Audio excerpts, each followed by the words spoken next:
When you obey God and your obedience begins to flow through hatred for iniquity, it begins to flow through seeking and doing God's will, and it begins to flow through the channel of seeking God above all things, you will break into prosperity.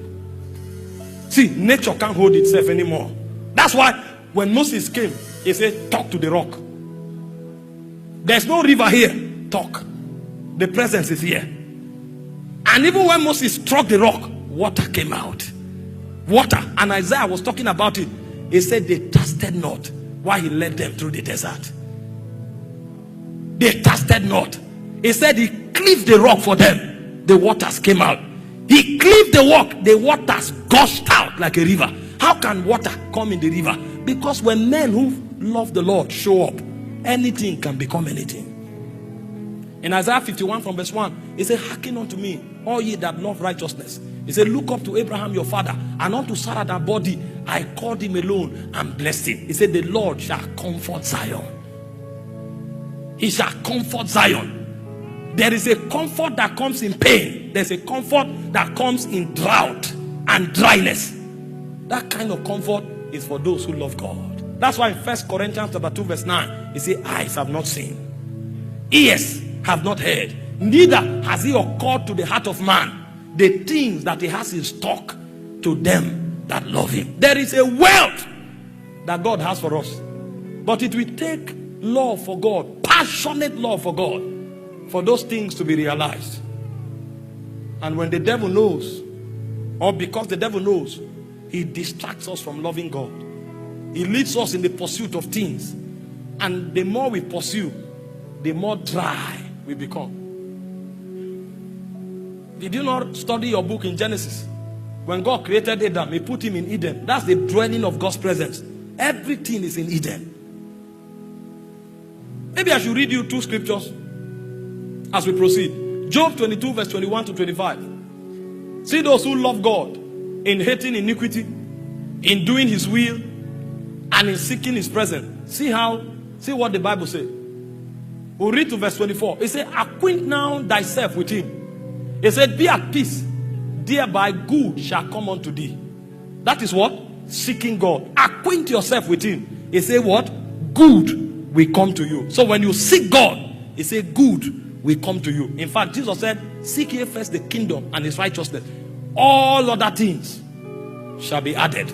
That means what the Gentiles seek, for we who love God, is an addition.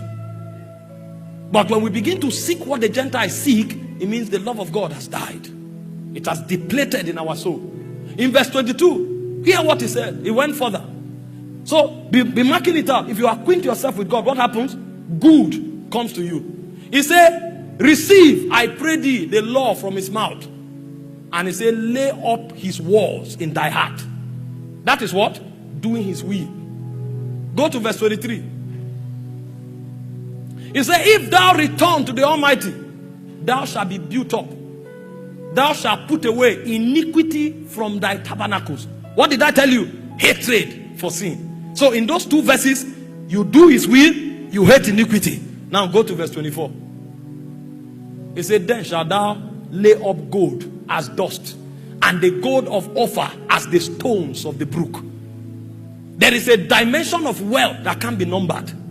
There's a dimension of wealth that cannot be counted. There's a dimension of wealth that you become so big that you lend to nations. That kind of wealth is not in the stock market you find it. That kind of wealth is a spirit that gives it. And if it comes from God, because there are dark spirits that give wealth, there are demonic spirits that give money. But if it comes from God, he said there are three things. Acquaint yourself with him. Lay up his words in your heart. Depart from iniquity. He said you will lay up gold as dust. Even the gold of Ophir as the stones of the brook.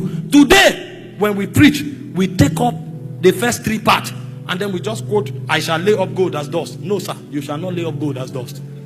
You shall only lay up gold as dust when you acquaint yourself with him. You will lay up gold as dust when you do his will. You will lay up gold as dust when you depart from iniquity. The reason we preach and it looks like deception is because we don't show men their reality. Any teaching or any doctrine that takes responsibility away from you have set you up for futuristic destruction. You will be excited at it. After 5 years, your life will be on the same spot.